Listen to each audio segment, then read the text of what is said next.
What's good, y'all? It's King Steph, and I'm back for another JJK chapter, and we are changing gears this time.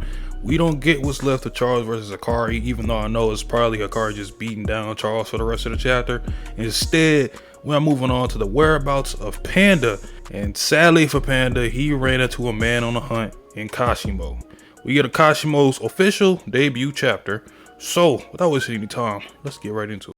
Chapter opens up with Panda bewildered because originally the plan was for him and Akari to be together, with Akari doing all the fighting. I like the trust he has right there with Akari and how strong he is. But of course the barrier separates people. That happened with Yuji and Megami, but they got split up in the Tokyo Colony #1, and it sends them to one of the 9 random spots, which is still pretty crazy to me that all this is happening with, I believe, from the Maki assassination arc to what is happening right now at the same time with Panda and everybody else. It's crazy that all this is happening on the same day. And Panda is in a construction lot and he smells 3 dead bodies, dismembered specifically. And that sentence alone got me kind of hyped for the rest of this chapter, because of the core of me, since I was a child, I'm a meathead. For a little build up like that, that gives me hype. Now he states the person has to be an expert, because it seems he's able to turn his cursed energy off and on at will, which I want to say we've seen before, or maybe heard or something like that before. If not, let me know in the if not, then this is new. If so, let me know in the comment section down below.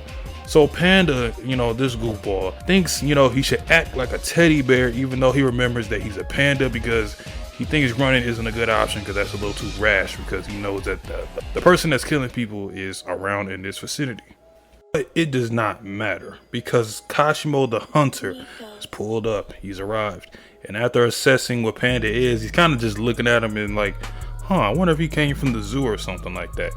Just to make sure, he asks his Ogani if that's a player, and Panda is shook because this info of the rule KASHIMO installed hasn't reached him yet, it looks like, and this man instantly, like a spark, attacks Panda as soon as he knows that he's a player. And KASHIMO's fighting style definitely seems to be a form of martial arts that kind of is like his bread and butter, and it is confirmed that he is indeed a sorcerer that manipulates electric properties. Shouts out to everybody. I know a lot of people in the JJK community predicted that was going to be his thing, and I'm happy that it is, because I know Giga's going to go absolutely crazy with this. And I'm just going to go ahead and explain KASHIMO's abilities really quick, because it's very simple. So KASHIMO's cursed energy itself is electricity. He's always in an electrified state whenever he uses his cursed energy. When Panda gets hit, it feels like a volt of electricity struck him inside out. And with his cursed energy constantly coated in electricity, this parallels how Akari's cursed energy is always sharp. Looking forward to that matchup. With his cursed energy, he transfers the positive energy out in a lightning bolt-like attack, while the negative energy he has, he's trying to control it so it doesn't go into the ground, giving him time to guide his charged bolt of lightning into his opponents. It's basically a charged lightning attack based on positive, because positive and negative charges attract, while all positive or all negatives will repel. As this entire chapter, Panda got absolutely destroyed. PETA is not going to be happy with this chapter at all.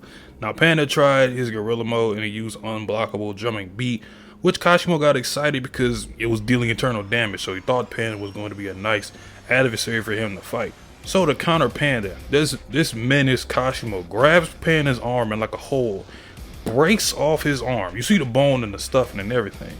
Then throws Panda's arm at him, and then gives him a barrage of punches while he's doing it. This is absolutely savagery right here. I know that his fight with Akari is about to go crazy. So Panda is laid out. KASHIMO asks him, do you know where Sukuna is? I have to know the backstory behind why he's looking for Sukuna, unless it's very simple. But Panda, of course, he's trying to protect Yuji. He says he doesn't know. And KASHIMO warns him, he'll be merciful if he tells him. And so Panda tells him, my uncle probably goes by that name. Panda's a real one though. He stood up for Yuji, even though we all know KASHIMO could probably kill him very easily. And out of nowhere, for the first time, we finally see Panda's third core, sister core, the third mode out of his whole Panda core, which seems to be like a huge rhino head. His body still stays like kind of in gorilla mode-ish, but the head is just huge, which he describes as the sister mode is so shy, she'll kill anyone she meets eyes with. And yeah, she met eyes with someone, but it was definitely the wrong person, because KASHIMO sent out that lightning bolt attack and rips Panda to shreds. Blood everywhere. He got his head split apart a bit. Just gruesome. The impressive part about this attack though is that even without a domain expansion, it can still have a guaranteed hit effect. A lightning bolt ripping through the atmosphere. And that's how the chapter ends, with a badass panel of KASHIMO standing over a half-dead Panda asking, "Where is Sukuna?" Overall, this chapter was fun, raw as hell, definitely, when it comes to what we got from KASHIMO, and very happy that he's going to be a battle-hungry, experienced fighter. He's a hunter. That's probably the best nickname you want to give him, because he wants all the smoke. He came looking for people. He's got, I mean, he racked up 200 points somehow in a short span of time. Clearly, he's definitely beating some strong people. I just cannot wait to see more of him. I would love if we got like a little bit of a backstory of him specifically, just kind of like what he was doing in the Heian era, or the golden period era of the Jujutsu sorcery. I still need that flashback, man.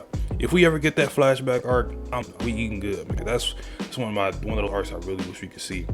But we'll love that. Hopefully we get an explanation as to why he's looking for Sukuna. I wonder if it's something so simple as to like he just thinks Sukuna is the peak or the pinnacle of sorcery or curses. Even though I wonder if he met Sukuna when he was a human back then, or did he actually see him when he was, you know, the king of curses or whatever. I wonder if he just wants to beat him because he thinks if I can beat Sukuna, I'll be like the king of sorcery or whatever the heck he wants, you know.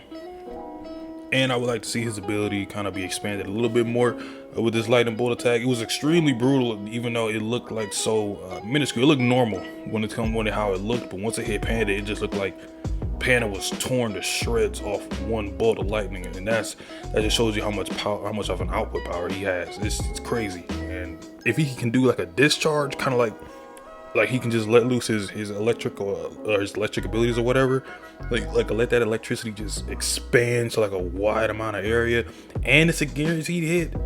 I mean, Jesus, man, I can see why he probably doesn't even need a domain, because I think with Gege putting that short hit factor in with his curse technique, which is a first, kind of lets us know that KASHIMO isn't going to have a domain of any source, which kind of surprised me because you think he would, considering he's the strongest one here. But it's kind of a nice little switch up to someone that's so strong they don't even really need a domain. I think that's pretty cool. And poor Panda, man. Panda has had a bad run of opponents lately, or just a bad run of situations. I mean, back in Shibuya, he ran into Sukuna. He was lucky that he didn't get destroyed in that one. Then he lost Yaga. Then he ran into KASHIMO, and then before this, when he ran into Kirara, he got slammed. It's like the freaking car or something like that.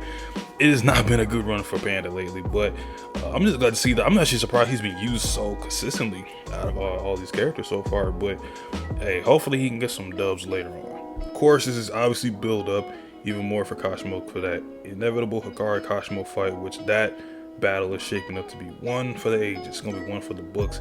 And I could just anticipate, if it looks amazing, that the anime is going to go insane for season 3. Ah man, that's one great thing about having a great anime adaptation, is that when you see the manga, you just think to yourself, man, they're gonna kill it in the anime, and I just can't wait for that. And also, another quick note to kind of throw in your head, we are kind of lucky that Kenjaku doesn't work well with other people, because if he decided I wanted a group of people, kind of like Gege wrote that in, kind of similar to Mahito and the other curses, he kind of did the same thing with Kenjaku. Imagine if we had Kenjaku, the Angel, and KASHIMO on the same team. I think it would have been raps for everybody. I don't know how you got out of that situation, but that's just a little food for thought, man. But let me know if you enjoyed this chapter in the comment section down below. Let me know how you feel about KASHIMO and his abilities and all that. Subscribe for more JJK content, as well as other newer manga type content as well. I'll holler at you on the next one. Peace.